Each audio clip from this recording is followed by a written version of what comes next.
Hi, everybody, to the Agency Operators Podcast. Today, I'm joined by Jake Kosten of 108 Marketplace. How are you doing, Jake? Doing well today. Thank you for having me, Pasha. Really excited to chat. I know you've done so many different things. We had a couple conversations about all the entrepreneurial journeys that you've been on and are currently on. So I'd love to pick your brain today a little bit about all of that. Before we dive in, as always, I would really love to hear from you, kind of what led you into founding or co-founding 108 Marketplace. Kind of what were the things that had to happen for you to decide, oh, we're just going to become an agency. You don't just decide to be an agency owner. It sort of happens. So that I love to hear that.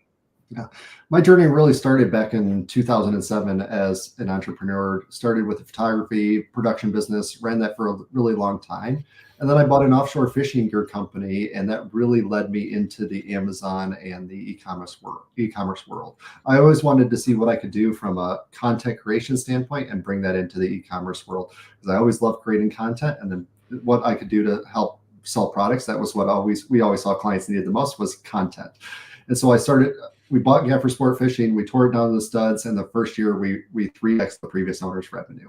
And we're like, okay, this really works. And then we started to work with my now business partner and some of his Amazon clients and helping them out. And we got to build a relationship, an even stronger relationship together, which ended up leading into 108 Marketplace and creating a full-blown agency around Amazon, Walmart, and Target Plus, really all of the marketplaces. And then we have a full-blown agency outside of that called 108, where we do video production, photo shoots, paid media, websites, and buy with Prime. So we're really making sure we have a performance marketing side that collaborates with our Amazon side. But my main focus every single day is around Amazon, Walmart, and Target Place, making sure those marketplaces for our clients are working really, really well. And then we cross collaborate with the rest of the agency to really drive the performance side. Amazing. There's a lot to unpack there. So got a couple of questions for you. Oh, for sure. So with that fishing business, what made you decide to get into the fishing world? Is it that you have a personally at that time passion for fishing, or you just saw the numbers and made sense and you felt like there was opportunity? I always grew up fishing and I've always loved it. And it was a chance for me to buy an e-commerce business and see what I could do to transform that from a content standpoint and then also from a business standpoint. And I actually bought it from my now business partner. He just wasn't into fishing and it didn't really resonate with him, but he bought it to also learn Amazon and in the e-commerce world. So we were both kind of in different paths at that time. And then that path brought us together and we went, oh my God, we could actually do something really cool with this and do this together. I'm a really operations focused style business owner, and my partners are really sales tactics and visionary style business partners. So we're the yin and yang that fit really, really well together. So cool. And you were also mentioning about the content, right? That's the thing that is really moving the needle that you've seen the most. So is that what you guys did when you said you ripped down to the studs and rebuilt the brand and 3x'd it? Was it just the content, or were there some operational pieces and maybe some ad pieces? Like it was the whole ecosystem, or would you say like the content was like the big one?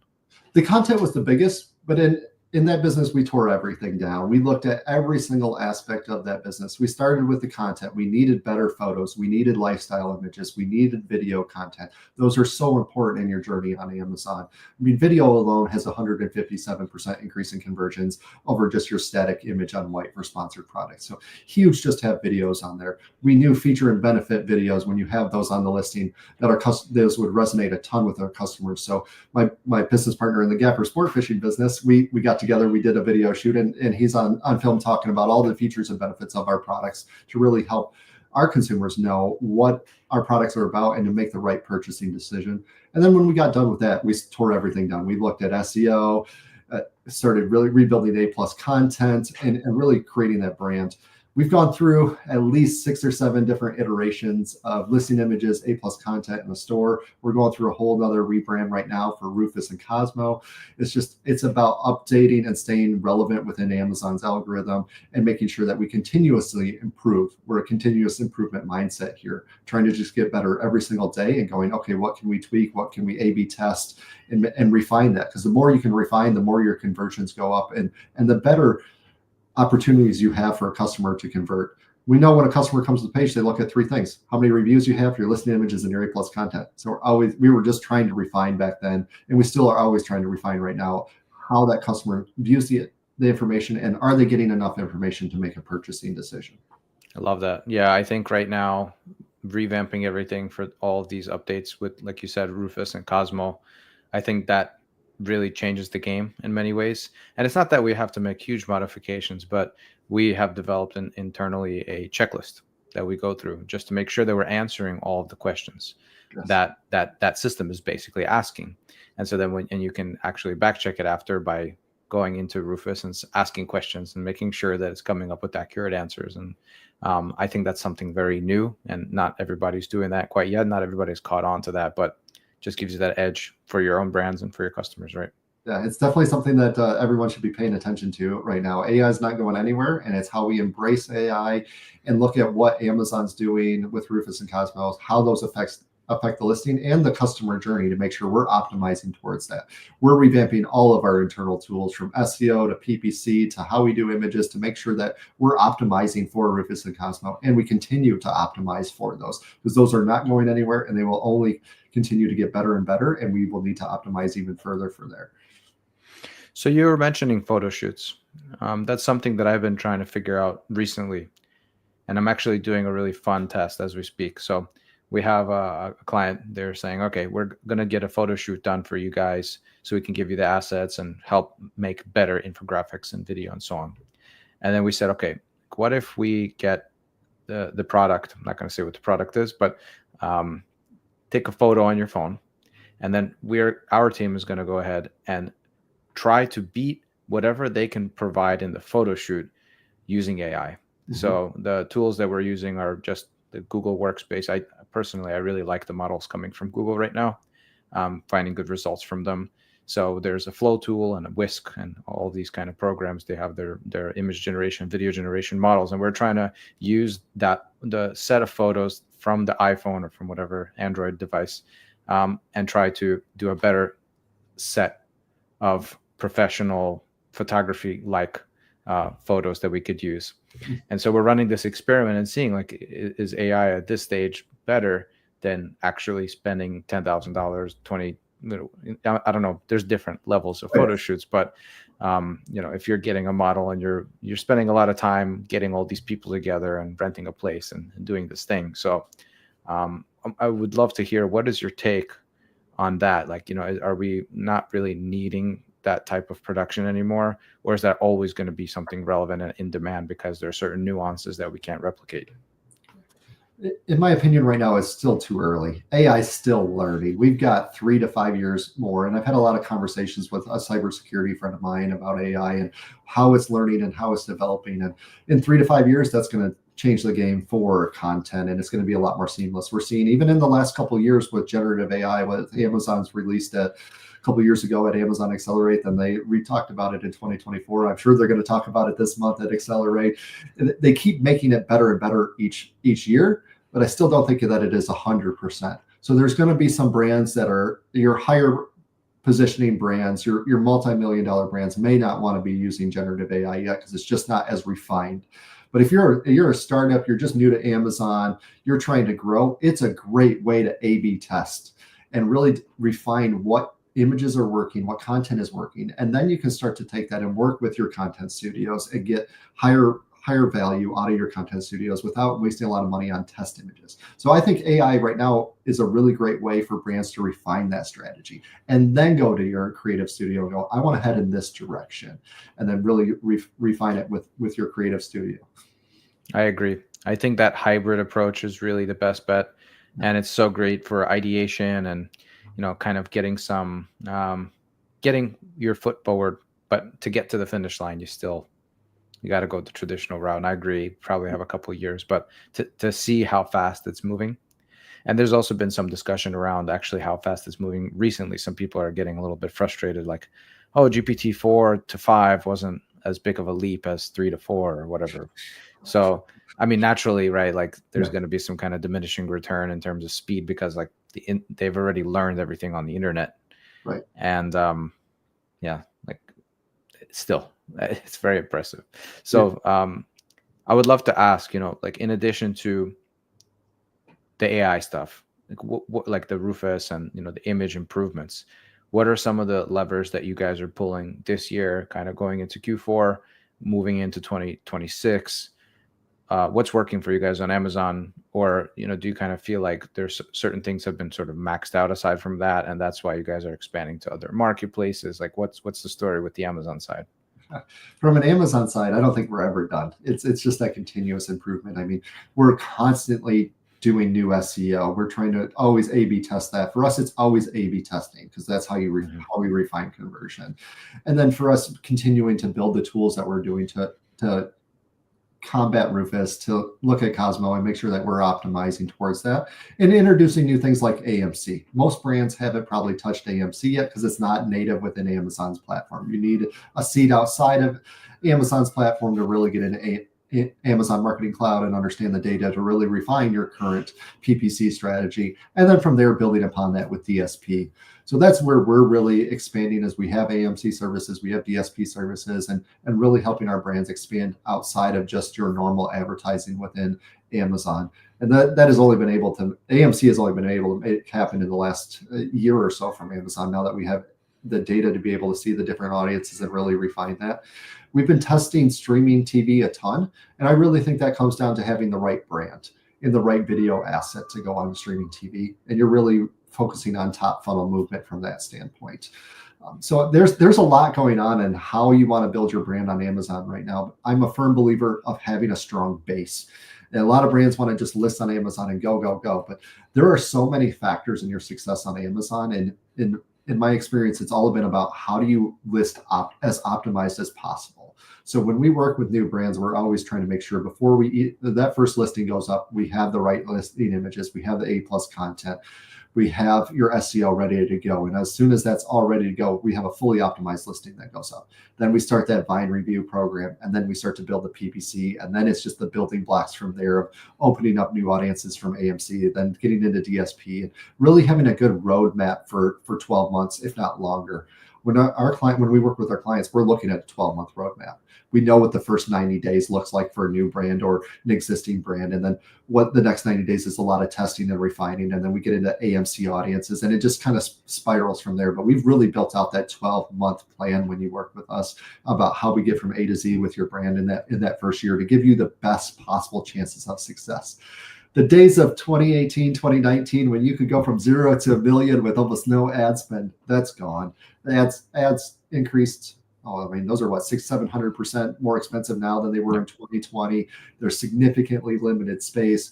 You're seeing, you went from $1.25 click to $5-6 clicks. I mean, there's a huge change and shift in your advertising, and then which means that you have to be really, really optimized on your page. So when you get someone there, you can convert them. They have everything they could possibly need to know. So we've even gone as far as making sure we have premium A+ content in there. We know that has a huge lift in sales. You can start to add Q&A, so we'll scrape some of the reviews and start, what are the most common issues, and can we answer that in a Q&A, or like what, and start to look at the returns. What are the type of returns we're getting? Can we answer that in a Q&A, and can we eliminate some of these mistakes, especially when you get into clothing? We've got a client that is in kids clothing, and that's a huge one, is making sure that we answer those questions for parents before they ever get that product at home, and making sure they understand the size, the fit, and everything that's going to go along with that product. And we learned a lot of that from returns and from the reviews, and then from asking our customers what they like about the product, what was good about the page, and really getting more opinions about that. The more data you can collect, the more you can refine. We're really data driven over here and make a lot of decisions based off of data. Yeah, and when it comes to logistics, that's one thing that I see gets overlooked a lot. Like, you get all those elements right. Everything that you just said is exactly spot on. But then, the client does something where they just couldn't predict fast enough in the back end, right? All of their logistics, and by the time it gets through overseas and through production and some kind of delay along the way, there's always a delay. Oh yeah, you run out of stock. Yeah, logistics is wild. If we're still thinking of Amazon as a company that sells product, we're thinking of Amazon in the wrong way right now. I believe Amazon is a logistics company that so happens to sell products. Their logistics infrastructure around the world is incredible. I can ship from my manufacturer in China all the way to a customer's door without ever touching the product with Amazon's logistics. They'll pick it up from that warehouse. They'll put it on a boat. They'll help me clear customs. They'll help me really navigate all the stress of bringing product into the United States and make it simple and get it into their warehouses, get it into AWD as their 3PL, get that upstream into FBA and then out to the end customer. It's a really, really cool system. And I can't wait for Amazon to expand that to Europe, to other areas in Asia. And it's going to be really, really cool. So I want to actually ask you about AWD because I've been hearing mixed things about it. We've been testing it personally. Some people are saying maybe because it's Q4 and people are, everyone's shipping in and trying to figure out their fees. They've implemented that fun bid structure, right, with storage space, and now you have to bid ahead, and the highest bidder gets this extra space. So, are you using AWD with success? Have you noticed any kind of delays or difficulties with them at all? We've been in AWD before you could basically be in AWD. We were one of the first beta testers for Gaffer Sport Fishing to go into AWD, which really helped us understand the logistics around AWD. And then we started to really use AWD after September 2024 when they released expirable products. 90% of the brands we work with are consumable products. And so AWD was a huge opening when they allowed us to send expirable products into AWD, and we've been using the heck out of that. It's been working really, really well for our clients. It's been maintaining a lot of the upstream, but right now in the last few months, it's been a pain to get product into AWD. So there has been some shifts of capacity limits and so forth, and everyone's seen the value of sending product into AWD. I'm wondering if that has a lot to do with how shipping plans go now, where they're recommending you send it into AWD, so more brands are now sending it there compared to previous years. But there's definitely some capacity issues and of just getting your product into AWD right now. And I can see that going on. We're going in the busiest time of the year for any seller within Amazon, and making sure your products are in stock are going to be the biggest thing. Making sure we're hitting those September deadlines for Prime Day big deals, making sure we're hitting those October deadlines. And so we started that months ago to make sure our clients have products in AWD, preemptively knowing these deadlines because they happen every year, and Amazon agencies know roughly when these deadlines are. So we work backwards and make sure that we're set up so we're not rushing right now to try to get product into AWD for our clients. Amazing. So get the product in early. Make sure you're always A/B testing, and then when it comes to ads, it's just have that AMC, right? So you can see full funnel. If you got DSP, even if you don't have DSP, just understanding that flow. But then when you add in, especially like you have those top of funnel TV ads, as you were mentioning, right? And all the other kind of low funnel DSP advertising, how that mixes with your sponsored product campaign, sponsored video. And so seeing that full funnel, A/B testing, full funnel, get the inventory in. I mean, that sounds like a formula for success on the platform. And then aside from that, I guess at that point, you guys were like, well, customers might be probably asking for Walmart and other marketplaces, and that's why you guys kind of expanded there. Is there a lot of difficulty with that type of expansion, or would you say that the models are more or less similar to Amazon's? The models are more or less similar. They're just not as robust as Amazon's model. And I want to go back slightly from an advertising standpoint for Amazon. Is AMC is wonderful, DSP is wonderful, but build your base with sponsored products, sponsored brands, sponsored display for any brand starting out. Make sure you have a really good base. If you're not able to work with an agency, research that full funnel marketing strategy. All of Amazon's campaigns are built and based on that full funnel PPC strategy. And knowing what campaigns hit what section of the funnel are huge for your ROAS goals and making sure you're getting the right customers in the door. Because you could be running a sponsored product campaign that is just delivering for top of funnel and really not hitting the right metrics that you're looking for from a purchase or a loyalty standpoint. So it's really huge to understand how Amazon's funnel works and making sure you're running the right campaigns, getting those optimized, and then releasing AMC. Because if you don't optimize that stuff, releasing AMC is not going to drive the desired results. And you're going to spend a lot of time and frustration there. And then a lot of that does translate over to Walmart and Target Plus. When we're talking about your brand positioning, your content, the content that you're optimizing for Amazon is e-commerce content. Well, you're optimizing that for conversion from my brand positioning, what my product is about, and so forth. All of that translates to Walmart and Target. You're just talking about reformatting images, making sure they hit Walmart or Target standards, and then some minor tweaks from there when it comes to SEO and the back-end optimizations that you need to do. But Amazon gives you the fundamentals to expand into those other marketplaces. And then you just have to learn about how Walmart Connect works and sending inventory into Walmart and some of those other little things. But Amazon gives you the roadmap to get there. Okay. So once you've aced the Amazon game, then the other marketplaces sound like they're kind of a piece of cake in comparison, right? Because Amazon's quite complex.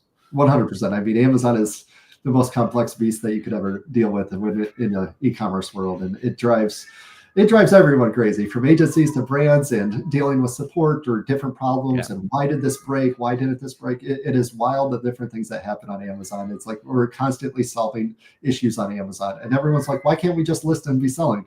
Unfortunately, that's not the way Amazon works. It's just a lot of building blocks, and then things break. And then you just need to know how to fix them as quickly and as efficiently as possible so that you're back up and selling.